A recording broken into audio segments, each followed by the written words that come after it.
humor is one of the most effective tools that we have at our disposal as humans, let alone in business or as leaders. And if you think I'm overstating it, the example I like to use is how many people, when they're putting together their list of what they're looking for in a partner, how many people have sense of humor on that list? And is there anyone who just thinking laughter, nah, take it or leave it? No, everybody has their hand up, and it's because humor is emotional connection. When someone makes us laugh or smile, we feel seen and heard and understood. Hello and welcome to the Art of Value Whispering podcast. I'm your host, Melitta Campbell, business coach and value whisperer, and this is the show for business owners, coaches and consultants who want to quietly build an exceptionally successful business, but without being loud, pushy or inauthentic. Each week, we explore the power of meaningful marketing, value-driven sales and self-leadership.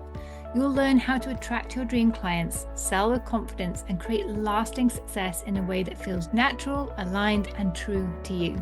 Today, we're going to be looking at how we can bring comedy and humor into our communications and messages to create an emotional connection with our audience that draws more of our dream clients to us, builds trust, and is a little bit of fun along the way too. Today, I'm speaking with Beth Sherman, an Emmy-winning comedy writer, about what comedians know about creating connection, meaning, and engagement with an audience. Now, I don't know about you, but in my old corporate days, I was always told to avoid humor at all costs. It could offend people, you might get it wrong, you might look silly in the process. But Beth is going to help us see humor in a very different light and show us some practical ways that we can start to incorporate that into our messages as well. And on that front, if you do want to know more about how you can build authentic messages that connect with your dream clients in a way that's fully aligned with you, your personality, your values, your strengths, and helps you stand out as the obvious choice for your dream client, I would love to invite you to join the Dream Clients Club. Inside there, we have regular masterclasses on this exact topic. And right now, there is a 4-day challenge that you can take with 4 short masterclasses that will guide you in creating meaningful messages that have an impact. So just go to melittacampbell.com/club to access all of that content. It's completely free for you to join, and I look forward to seeing you in there. Meantime, here's Beth Sherman. So hi, Beth. It's great to have you with us on the show today. It's great to be here. Thanks for having me. And I think you're our first comedian. We've had speakers on before, but not a comedian. So I'm very excited about this. I'm happy to be here. Happy to share what it is that comedians know about connection and engagement. Yeah, and that was something really interesting from the content that you put out. You talk about how humor can really help you create more connection. And that's really what this show is all about. How do we market ourselves, communicate with others in a way that's meaningful, has impact, builds relationships without having to be loud and pushy and aggressive or anything like that. And I can testify that your methods work. We worked together on one of my talks and just weaving in these little, what did you say, seasoning of comedy throughout. It really brought the audience closer. And I had so many people contact me personally afterwards to say how touched they were, how they really felt part of the talk all the way through. And I think the humor definitely helped with that. So I thought it was just wonderful to see it in action and just how impactful that can be. So I'm really excited that we can share some of your wisdom with the audience.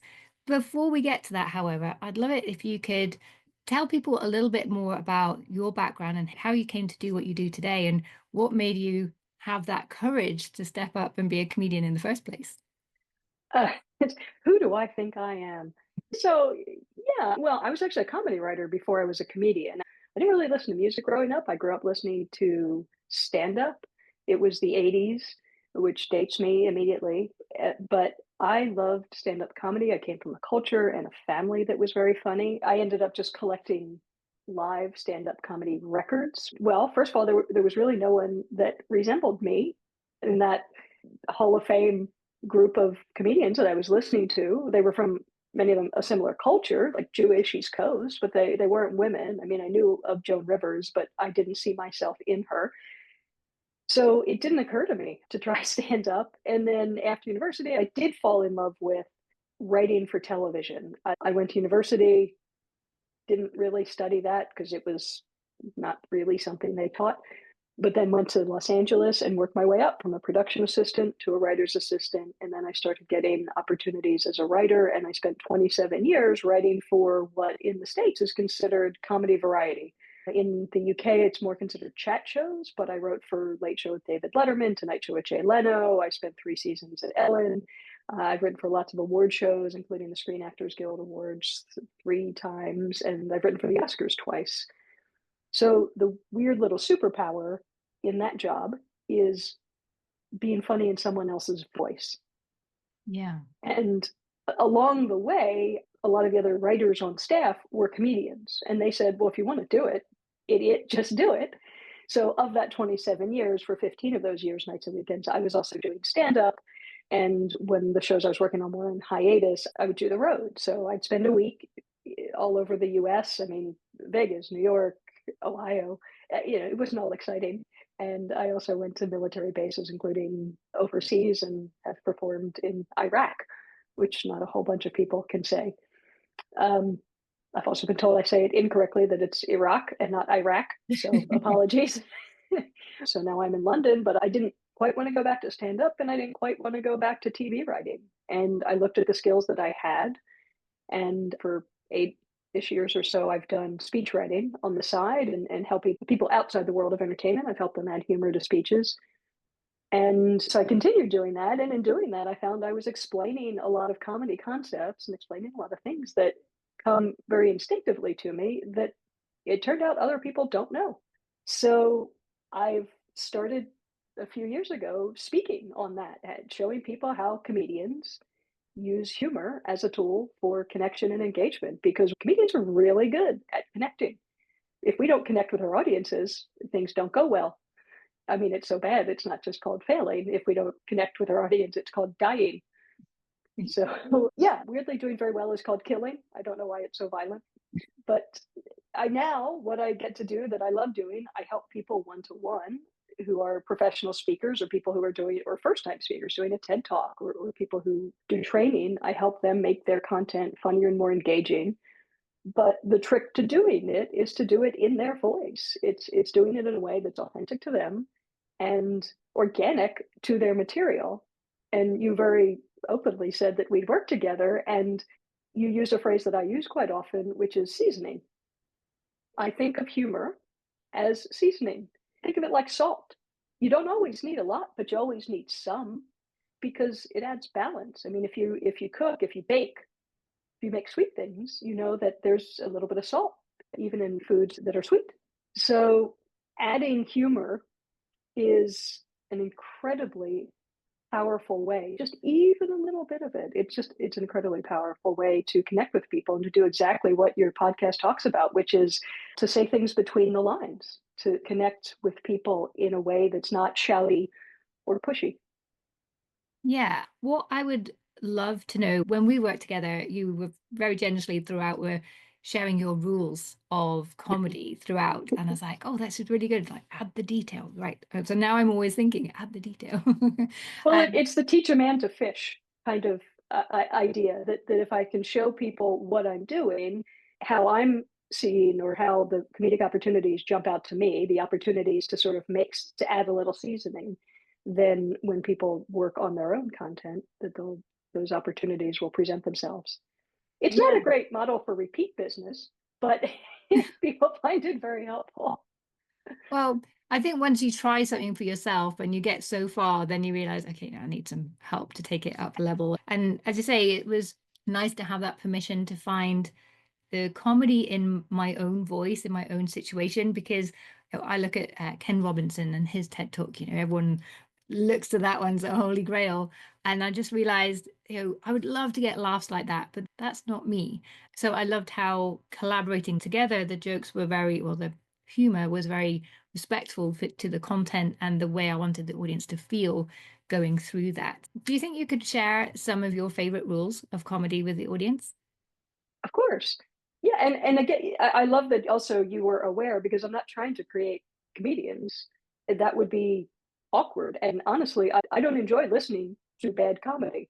It's better that people are better versions of themselves than trying to be someone that they're not. And that is a rule. I would say, I would call them more guidelines than rules, but it's about authenticity. So don't try to be someone that you're not. If you're an accountant and the nature of what you're delivering is pretty dry, you don't have to suddenly try to be Chris Rock, but you want to sort of see the humor in a situation. And one of the easiest ways to do that, and honestly, what comedians know, is that truth is funny.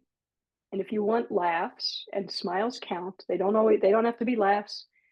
When you're looking to add humor to your content, instead of thinking about trying to add in humor, think about trying to add in truth. Truth is funny. Life is absurd. People are bonkers. Truth is funny. So, easy ways to add humor are having a bit of self awareness and, where you can, using specificity. So, those are the two places that comedians find the best funny truth: self awareness and specificity. Because really, I mean, all comedians do is observe and report truth.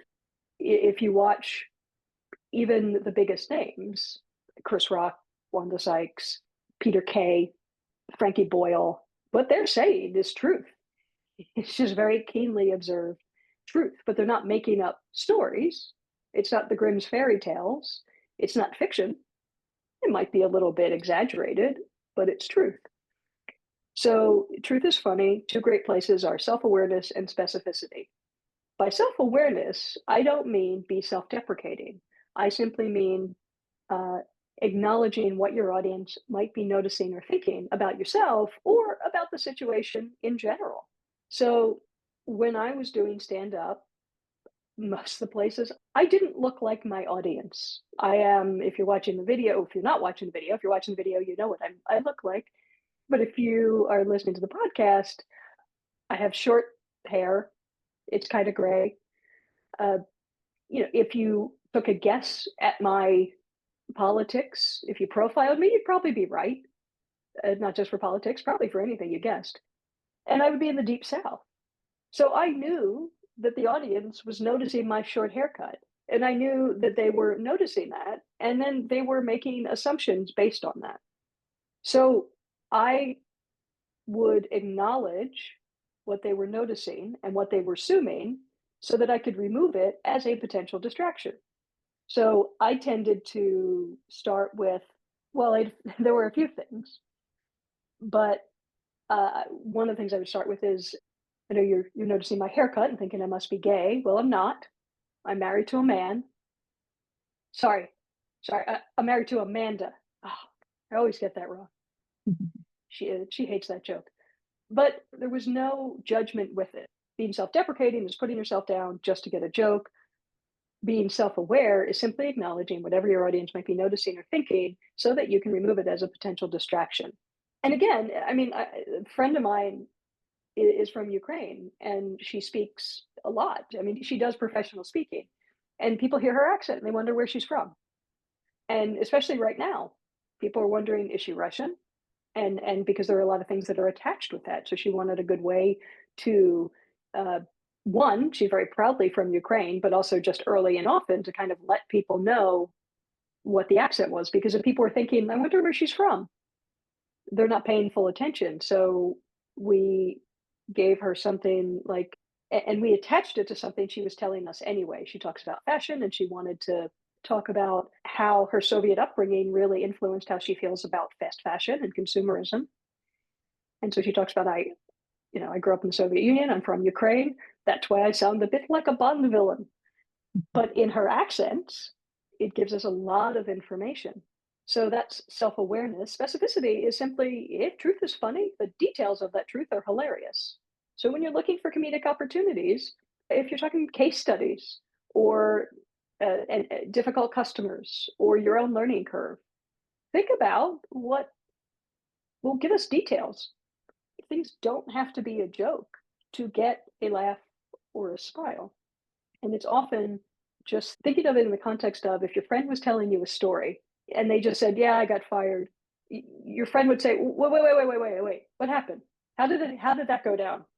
And if it's your friend and you're sitting over a glass of wine, you go, oh, it was ridiculous. So first they call me in, and then they do you would try to make the story interesting, and you would add detail.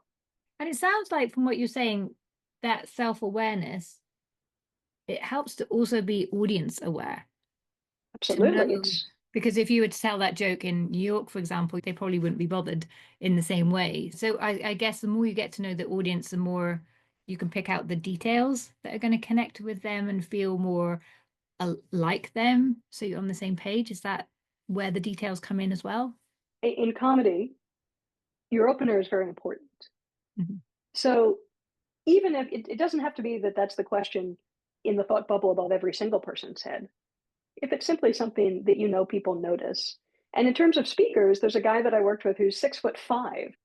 He's always 6'5". I mean, in front of any audience, but he knows that people are going to notice that, and what they're going to be thinking is, "Wow, he's tall," or "Good Lord, how tall is he?" Because even tall people, when they see people who are really tall, go, "Wow, I mean, I know I'm 6'3". I am not. I'm 5'1", but I know I'm 6'3", so he must be really tall. So a little formula that I have that helps people think about how they can have an opener that's got a little bit of humor in it, and also solves the problem of removing potential distractions is think about the first thing that your audience notices or might notice or be thinking about you or your topic. So with this guy, he's 6'5". He says, well, they noticed that. Okay, step two is what's a common assumption based on that observation? What's the first thing they observe, and what's a common assumption? And then finally, how can you confirm or deny that assumption? So this guy is 6'5". So we talked that through, and we ended up with an opener for him that's basically, before you ask, 6'5", and yes, I hate flying.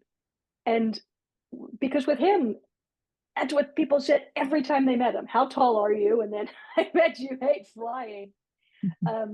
Because he was a speaker in the US, and mostly it's a ton of flying.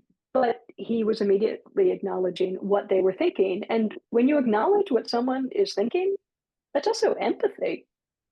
You're kind of in their head.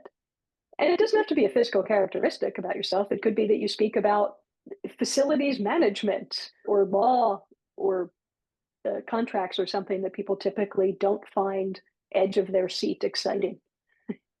I mean, you could simply be acknowledging that. You could be acknowledging that there are a ton of speakers in this lineup and maybe too many before lunch, simply by coming up and saying, don't worry, after me, there's only 72 more speakers before lunch.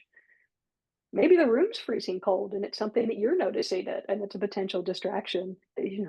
Wow, it's nice that they've booked us in a meat locker. Is it just me? I had a guy at a conference. It was a conference for gastroenterologists in Las Vegas. And he was kicking off the keynote, and it was like at some absurd hour because they just had a lot to fill in. It was going to be 8:30 or 9 in the morning. And it was Vegas, so they'd all come in the day before, and they all got hammered the night before.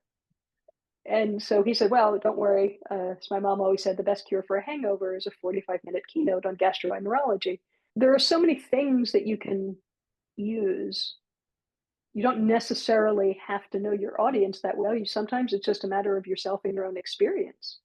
What are you noticing? What might be potentially distracting for you? And for a lot of first-time speakers, I also help people with a lot of wedding speeches and eulogies and things like that. And they're often terrified because they're first-time speakers, and not just a little nerves. I mean, they are phobic, terrified.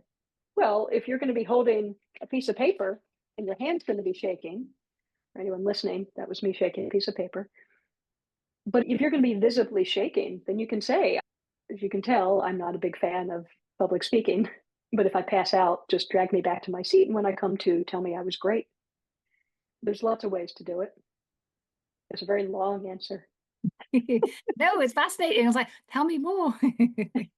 Yeah, and I think it sounds like a process that once you start going into that, then you can have a lot of fun playing around with it. And just out of curiosity, when you're writing an opener for your own talks or for someone else, how many revisions will you do? Because I know with my audience, they're sometimes starting out writing or speaking and they're in the early stages and they'll write something and like, oh, it's not good. And it's like, I know for professional copywriters, they'll rewrite something easily 8 times before it's ready. Do you have a sort of a process? Do you magically pull it out the hat, or what would be an expectation there? God speaks directly to me and it just flows out my fingers right into my MacBook Pro. Um, no, it changes all the time. And it often changes speech by speech. I mean, for me, because I always try to have something topical, even if it's just topical to the event, but it can be any number of times. There's a balance. I mean, the main lesson from that is if you have something and you feel confident in it, refine it as much as you can in the process, because sometimes it's a wording thing. So sometimes you might have the right idea, but then you want to make sure in comedy, brevity is the soul of wit, and it's true. Shorter, better. Less words, better. That's another comedy rule or guideline. So get it as polished as you can, as short and as pithy as you can. But ultimately, it's going to be the audience that tells you if it works or not. Mm-hmm. And this is a stand-up lesson. It doesn't matter how great I think it is. The audience is going to tell me. And very often with an opener or any other joke, there's stuff, it's Murphy's Law, the stuff that you will think is absolutely hilarious when you're sitting in front of your computer, you'll get out there and people go, it's fine. But something that you just kind of falls out of your mouth or was just a little bit of light something that you added to a thought, it'll kill, it'll do great. By kill, I mean do great. So sometimes it's hard to tell. So try it in front of an audience. And an audience doesn't necessarily mean people that love you. An audience often means a room full of strangers. But then see how it does, and then continue to refine it. But yeah, it's really hard to, oh, and record yourself. The best way to find out and to refine stuff after you've done it in front of an audience is, even if it's only on your phone, even if it's only audio, make it a voice note on your phone. Anytime you speak in front of people, record yourself. Because when you're looking to see how your jokes did, and every comedian does this, when you're looking to figure out how your jokes did, you have to listen back, because in the moment it's hard to tell. Because there will be times where you'll think, oh, I did that joke or I did that line, I meant to get a laugh or a smile, if we're talking about speakers, and you'll think, didn't really get anything. But then when you listen back, you can sort of hear, oh, maybe they were starting to laugh and I stepped on it. You went on to the next thing too quickly. Because sometimes with speakers, because there is not an expectation of humor. So it can take an audience a second to realize that you're being funny. And one of the fixes for that would be, well, one, leave a little bit of a longer pause, but also try to give the audience a little bit more of a cue when that line comes out that you're saying something funny. Because with speakers, I see a lot of them, they just sort of continue everything in the same voice all the way through. But if you hear, even how I'm speaking now, when I say something that I want to get a reaction, I kind of change my voice a little bit, or I give it a little bit of punctuation, right? You can hear that I'm timing it differently. You can hear that I'm changing my voice. That's a cue to people that I'm saying something. If you're listening to the podcast, you cannot see my face, but you can hear from my voice that I'm saying something that I intend to be received with a smile. Something else you will often notice by listening back to things is maybe it was just too wordy. So a joke is made up of two parts. There's the setup and the punchline. The setup is sort of the information that you need to make the punchline make sense. The punchline is the laugh part. But in comedy, the last word of the joke should be the word that's most important to the joke. Anything after that can bury it. You want the most important word to be the last word of the joke, because that's what sticks with the ear. So sometimes it's just a little bit of a rewrite if something doesn't really get a big reaction or doesn't get any reaction. But if there's people listening, if you're speakers and you're thinking, well, I'm not really that funny, you don't have to be. One, life is funny, truth is funny, and I'm sure there are people in your life that you make laugh. You know, think of how you would tell the story to a group of friends over a glass of wine, or to your partner when you come home from work and you're trying to see the humor in it. But also, if you're not typically a person who speaks with a lot of humor, or what you're talking about is kind of dry, again, it's seasoning. A little bit can go a long way. if we're talking about humorous seasoning and as salt, a few sprinkles of sea salt on chocolate can be transformative. So you don't necessarily need a whole bunch. Yeah, and it's interesting you said about saying it in front of a live audience, because I can remember with the first draft of my TED talk, I really felt, oh, I need jokes in here. It doesn't feel that funny, but it's all I had, so I delivered it in front of my audience, and I got loads of laughs. And I was like, oh, I wasn't expecting that. And then I was able to take that and rewrite it a little bit to make them even more pithy, so they really came across. And it was interesting about letting people know a joke is coming subtly. Well, let's say, watch out, I'm going to be Yes, funny exactly. here. Yeah. Because we do the same with the key message. You make sure that you have a bit of a lead up in that, some subtle way of saying, lean in, I'm about to tell you something really important here. But to do the same with the jokes as well. I hadn't thought of that before. Well, yeah, exactly. You're sort of pointing out that you've made a joke and not in a, how do you like that one? Hey, you don't want to do that. But sometimes it can be just as small as turning your head. And if you're delivering everything sort of forward to the middle of the room or sort of generally, just turn your head and do it as an aside or deliver it to one person. It can be a very small thing. You don't have to give it a lot of energy. Subtle is the key, but you have to elevate it somehow out of what you're doing, especially in the kind of talks that we give or the context. It's a conference, right? Or it's a work thing. People are distracted. They're thinking about other things. They're wondering when lunch is. They're wondering how many more speakers. They're wondering how long your speaker slot is. So they're not paying close attention and they're not looking for laughs the way they would be in a comedy club where they know something is coming and you can be dry as a bone in your humor because people are really tuned into it. Yeah. I mean, just smile. Just smiling, honestly, that's a big cue that you've said something. Say it with a smile on your face, not in a creepy way, but in a way that sort of shows that, oh, and then I had this one customer. My favorite complaint was, and say it with a smile on your face. That changes your energy just in that moment. But it also shows that you were kind of tickled by it. Because it's funny truth that you're sharing. You're showing that you also thought it was funny. And it's just truth that you're sharing. So it's not, oh, I'm proud of myself. Look how clever I am. Here's my joke. You're smiling at the absurdity of it. So you've called it seasoning. I love that expression. But do you have any advice for finding the right balance? Because I guess there could be the temptation to just put in loads of details. I guess there's no rules around this, but any ways to get that balance of seasoning right for your talk? Because I think it's like too much detail and too many adjectives in a text. Just slow it down and actually have the opposite effect. It doesn't amplify the text anymore. It makes it too heavy. Is it the same with the detail and the jokes in a talk, for example?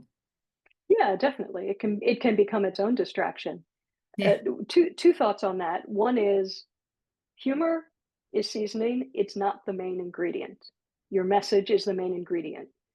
Write your talk, refine your talk, edit your talk. Don't think about humor. I mean, don't prioritize humor. Write the talk, distill that down into exactly what it should be and needs to be without thinking about humor. I ghostwrite a lot of talks. I ghostwrite best man speeches and things like that. But when I do that, it's information first, and then look at how I can adjust the telling of that information, the sharing of that information, and to make it funnier and to add details that are funnier. But the seasoning is secondary. It's sort of if you're making a stew, the seasoning should come at the point where the stew is ready and you're holding up the spoon saying, taste this, what does it need? When you're thinking about adding humor to your talk, there are three places where comedic opportunities are particularly useful. So I would start with those three places and see what you end up with before you sort of continue with what's in between.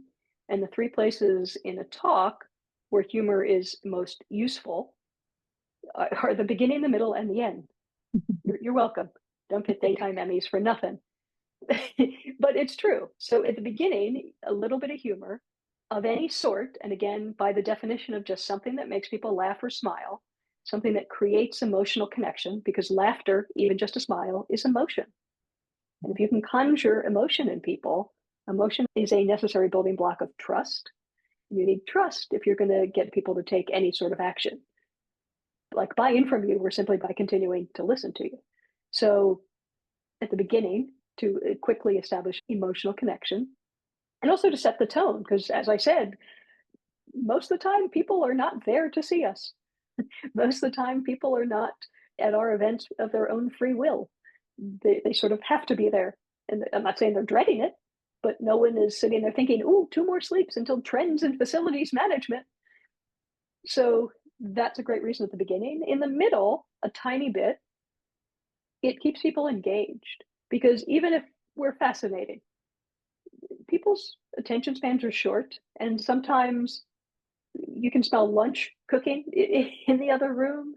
There's people walking in the hallway. People are getting itchy about checking their email or their LinkedIn profile.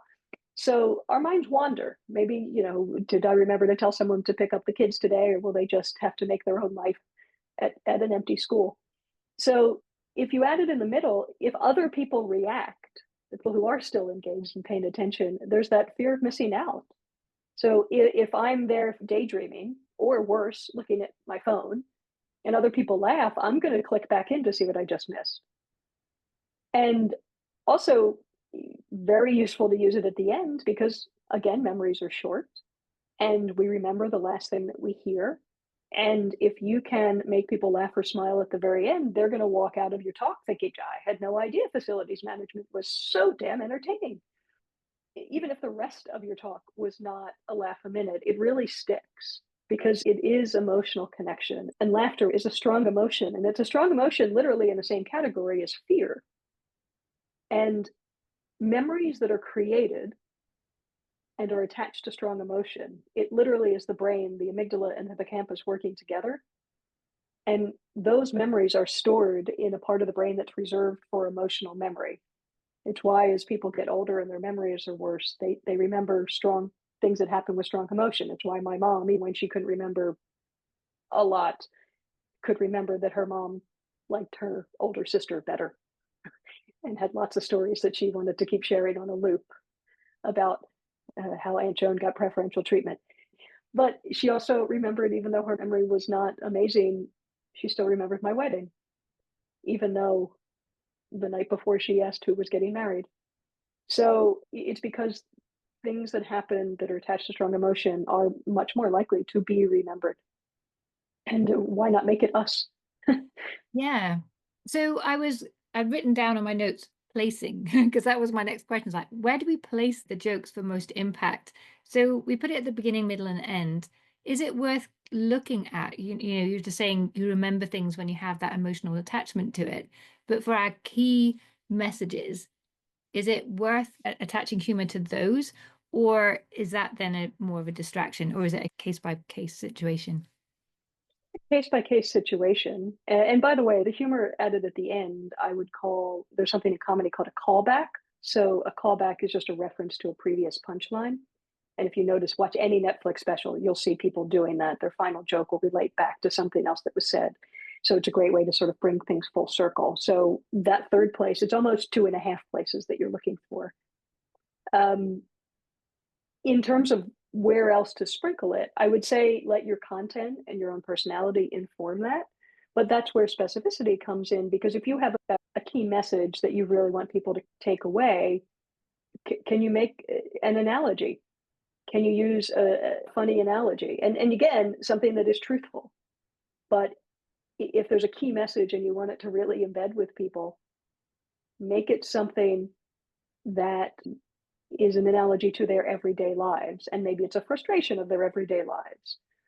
But the more specific you are, I'm trying to think of an example. I used something with my wife this morning, but I was trying to explain to her how I felt about something. And I used an analogy that it would be wonderful if I could remember. Maybe an example that stuck with me is in the book, Rachel Hollis, Girl, Wash Your Face. And she was saying about how she's always a bit paranoid that her body's not quite the same as when she got married to her husband. And she's always thinking, oh, you can see a bit of cellulite here, and my boobs are a bit sagging there. And she was paranoid about all of these things. And then she asked her husband, well, what do you see? And he just turned around and goes, boobs.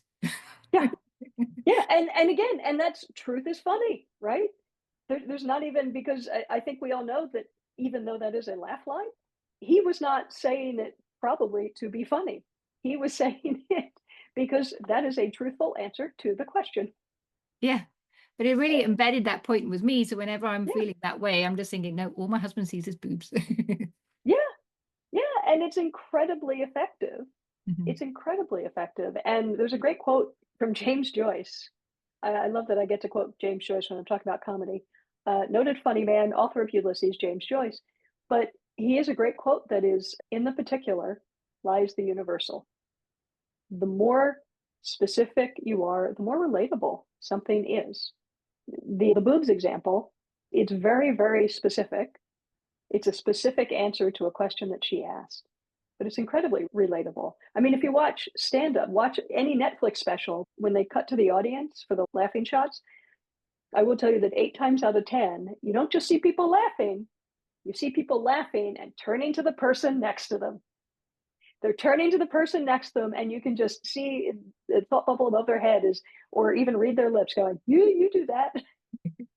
Yeah. And I guarantee you that the people in the audience have not had the exact same experiences as the person on stage holding the mic. But whatever it is that they're saying is causing people to laugh hard and to turn to their partner and say, yeah, that's you. Yeah. I was watching Hannah Gadsby Mm-hmm. recently, and I thought it was really interesting how she'd set up her whole performance, really. It's And basically a keynote. yeah. And she spent a lot of time explaining how she was different from the audience.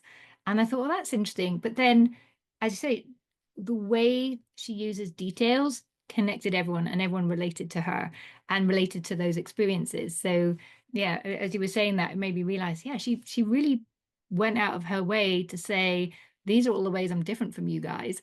But then in the second half, she was really bringing out all the details that made you think, actually, yeah, I can really relate to this. Yeah, I love watching comedians, and I think it's probably the greatest school when it comes to creating connection and writing a great talk that engages people, and it's really fun. Well, yeah, and most importantly, the last one, yeah, it's commonality. Mhm. And that's one of the reasons why humor is so effective at the beginning of the talk. It's finding common ground with people in a very, very short amount of time. I mean, the example that I used for myself was my haircut, but it's again, if you're acknowledging what's in someone's head, that's commonality. Like we're both thinking the same thing, is essentially what I'm saying between the lines.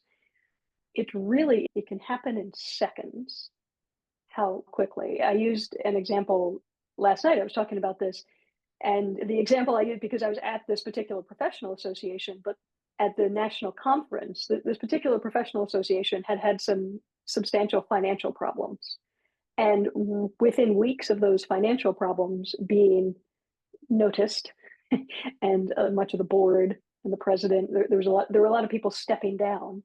It was the national conference. So all of a sudden, a few hundred people are gathered, and now they're all in the room. And the interim president, the guy that sort of every time he thinks he's out, he gets pulled back in. He stepped in to do the opening remarks, and boy, was there a big thought bubble above people's heads. Because then I know I can speak for myself. It was one, what the heck is going on, and two, is that what the conference is going to be about? Because usually it's a lot of fun. Is it going to really have sort of a gloomy tone to it because there's a lot of uncertainty about money? But his opening joke was brilliant. All he did was say, first, I'd like to address the elephant in the room. There is no elephant. We can't afford one. And it was very small. It was very funny, but he immediately, and how long did it take to say that joke?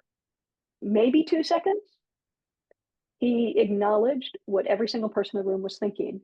And as a way to say things between the lines without having to be loud, without having to be pushy, without having to be preachy, without having to be boring and explain how everything was going to be okay and there was a plan in place and a crisis team, he immediately allayed all the fears, and it was incredibly effective. And he's a lovely guy, but I wouldn't describe him as a comedian, and he pulled it off no problem.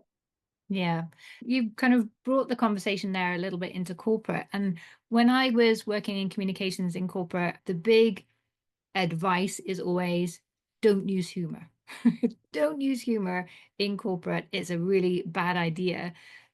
Is there a role for humor in corporate? Because everything we've talked about so far is how humor can really elevate a talk. It can create that empathy and connection with an audience, and actually it can be really important.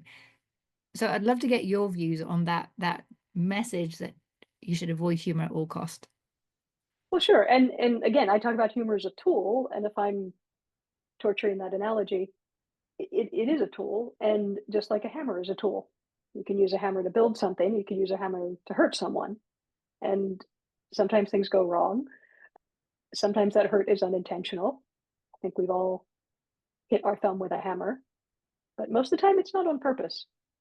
So I can certainly acknowledge that it can go wrong, but a way of reframing it so that there's much less chance of that happening is, I think of humor as a love language. And by that I mean humor is a way to say things that we couldn't or wouldn't say directly. And if it's a love language, those are things that are meant to lift people up. So if you frame it like that, as a way to say things between the lines, but things that are positive, things that are about connecting with other people, then I think it's incredibly useful and way safer. And I talk a lot about using humor in leadership. And there's sort of that initial, oh, no, no, no, we can't do that. We can't do that. We have an HR team. But humor is one of the most effective tools that we have at our disposal as humans, let alone in business or as leaders. And if you think I'm overstating it, the example I like to use is how many people, when they're putting together their list of what they're looking for in a partner, what's on your list of non-negotiables, your absolute must-haves, how many people have sense of humor on that list? And I ask people to raise their hands. Of course, everyone raises their hand. And is there anyone who just thinking laughter, nah, take it or leave it? No, everybody has their hand up, and it's because humor is emotional connection. When someone makes us laugh or smile, we feel seen and heard and understood. It's a love language. And it's a love language that's effective in business because I'm assuming most people want the people they do business with, their colleagues, their clients, to feel seen and heard and understood. So I think if it's framed that way, it's a lot harder to go wrong. It's not just for the sake of getting a laugh. It's a language that you're using very intentionally to say things between the lines. I love that reframe because sometimes, having experienced certain people in corporate trying to be funny, it's all about the ego. It's all about Yeah, them saying, oh, look at me, I'm really funny, rather than trying to create that connection and showing the audience that they get them. They say, helping them feel seen and heard and understood. So I really love that. Beth, you have shared so much already. I really love this, but I know you have a guide with different ways that we can use comedy to create connections, particularly for speakers in particular. I think it's for, but I'm sure it's communication. So anyone that communicates, I'm sure will find that guide really helpful. Can you tell us a little bit more about what's in that guide? Because if people are like, no, I want to hear more, it's a great tool for them to go to. well, sure. It's a comedian's guide to humor for speakers. And it's a 15-page PDF that just it goes into more depth of what I spoke about today, that truth is funny and how to find funny truth, how to use self-awareness, makes an important distinction between self-awareness and being self-deprecating, how to use specificity and some of the comedy rules that we've been talking about and some of the terms. And it's a good place to start when you're trying to learn how to find organic comedic opportunities in your talk. And you can find that at my website, the very cleverly named BethSherman.com. But if you look in my navigation, you'll see something that says unlock bonus content. And all you have to do is throw in your email address and you'll get taken to a page that you can just download it then and there. And also on that page, I have 10 conversation starters that sort of immediately create engagement. Because if you do any sort of team building exercises, or even just if you are doing any sort of networking, I mean, I know I am terrible at small talk. Ironically, a lot of comedians terrible at small talk. I think it's because we are good at what we do because we're kind of wallflowers. We prefer to be standing, watching and observing. So awful at small talk. but just little conversational questions. I know that I always find a lot of humor in just asking people, what's your dumbest injury? Things like that. I talk about that on stage often, also as an example of specificity. What's your dumbest injury or the dumbest reason you ever landed in the emergency room? Mine was at 7:30 one Sunday morning. I cut myself trying to open a frozen pizza with a steak knife. That was 7 stitches. But when you tell people that, because people go, I don't know. And then you tell people that and use that as an example. And then I do crowd work because I'm a comedian and I love doing that. And I get people in the audience to share some of the dumb ways they've hurt themselves. But then I can also tease out more details. And it's really showing them, yeah, okay, I cut myself, but that's not a good story. That doesn't have specifics. But when I tell people I sliced open my hand 7:30 Sunday morning trying to open a frozen pizza with a steak knife, well, that's a story. And that's specific. And that gets a laugh or a smile. And it is just truth, plain old truth. Yeah. Yeah, my husband had 12 stitches in his hand from trying to slice a Haagen-Dazs pot with a steak knife because he didn't trust that I would only eat my half of the ice cream. I mean, see, you cannot do better than truth. You just can't do better than truth. And think of everything that humor says between the lines. I've learned a lot about your relationship. I've learned a lot about your husband. And if you were sharing that in the keynote or in something, the questions that I would ask to sort of, not necessarily that we would use all of it, but the fishing expedition I would go on would be to say, what was the conversation like in the car on the way to the hospital while he was holding a dish towel around his bleeding hand? What was the reaction of everyone, of most of the medical professionals you came into contact with? How long did he have to wear the bandage of shame and be reminded? Did he have to tell the people at work? I mean, all the sorts of things that are just, again, it's just truth, but it's such a wonderful way. It's emotional connection. It is a commonality because we've all done something stupid and we've all done it with our partners. Or I mean, my wife almost broke my nose. I was, let me finish the sentence, but, and I ended up with kind of a black eye from it, but I'd sort of just been, I'd been annoying. I'd been in a mood and I'd sort of been a little bit annoying.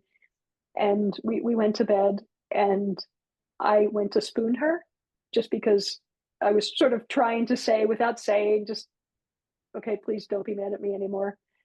But I caught her and she's ticklish and I just happened to catch her at the wrong, she wasn't expecting me to make any sort of overture. And she's kind of ticklish and I just kind of caught the ticklish spot by mistake and she jumped and her elbow went back and cracked me in the nose. And yeah, I had to explain why I had a bit of a black eye the next day. And that story, I had to stop saying, well, I was kind of annoying to my wife. I had to stop starting the story that way because it implied something totally different. And I think it sounds like a process that once you start going into that, then you can have a lot of fun playing around with it. And just out of curiosity, when you're writing an opener for your own talks or for someone else, how many revisions will you do? So all of a sudden, a few hundred people are gathered, and now they're all in the room. And the interim president, the guy that sort of every time he thinks he's out, he gets pulled back in. He stepped in to do the opening remarks, and boy, was there a big thought bubble above people's heads. Because I mean, I know I can speak for myself. It was one, what the heck is going on, and two, is that what the conference is going to be about? Because usually it's a lot of fun. Is it going to really have sort of a gloomy tone to it because there's a lot of uncertainty about money? But his opening joke was brilliant. All he did was say, first, I'd like to address the elephant in the room. There is no elephant. We can't afford one. And it was very small. It was very funny, but he immediately, and how long does it take? How long did it take to say that joke? Maybe 2 seconds. He acknowledged what every single person in the room was thinking. And as a way to say things between the lines without having to be loud, without having to be pushy, without having to be preachy, without having to be boring and explain how everything was going to be okay and there was a plan in place and a crisis team, he immediately allayed all the fears, and it was incredibly effective. And he's a lovely guy, but I wouldn't describe him as a comedian. And he pulled it off, no problem. Yeah. So you kind of brought the conversation there a little bit into corporate. And when I was working in communications in corporate, the big advice is always don't use humor. Don't use humor in corporate. It's a really bad idea. Is there a role for humor in corporate? Because everything we've talked about so far is how humor can really elevate a talk. It can can create that empathy and connection with an audience, and actually it can be really important. So I'd love to get your views on that message that you should avoid humor at all cost. Well, sure. And again, I talk about humor as a tool, and if I'm torturing that analogy, uh, it is a tool, and just like a hammer is a tool. You can use a hammer to build something, you can use a hammer to hurt someone. And sometimes things go wrong. Sometimes that hurt is unintentional. I think we've all hit our thumb with a hammer, but most of the time it's not on purpose. So I can certainly acknowledge that it can go wrong, but a way of reframing it so that there's much less chance of that happening is, I think of humor as a love language.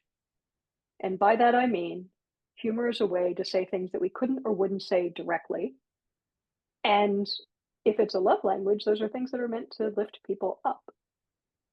So if you frame it like that, as a way to say things between the lines, but things that are positive, things that are about connecting with other people, then I think it's incredibly useful and way safer.